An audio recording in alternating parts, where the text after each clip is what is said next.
All right, we're going to take a look at an example here of how to find a height based on an angle of elevation.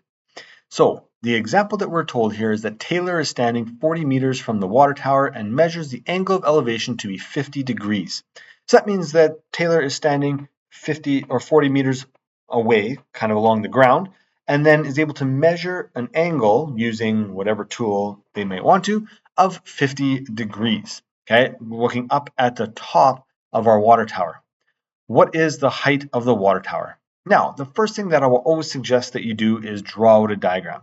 So here is my water tower, and Taylor's going to be on the left-hand side there. Now you'll notice I'm using the next little water tower from Steinbach. That's our hometown here, as to where I am. We're trying to find the height of this water tower. The first thing we're going to put in there is the distance from Taylor to the water tower being 40 meters. And we know that if we look up at the top of the water tower, that angle of elevation is 50 degrees.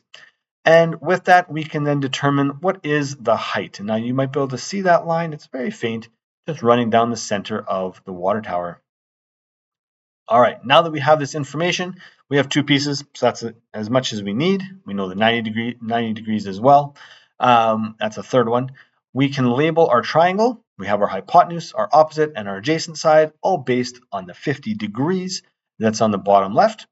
And there's the information that we have. So we don't know the opposite, what you're looking for. We know the adjacent, and we have the angle measure as well.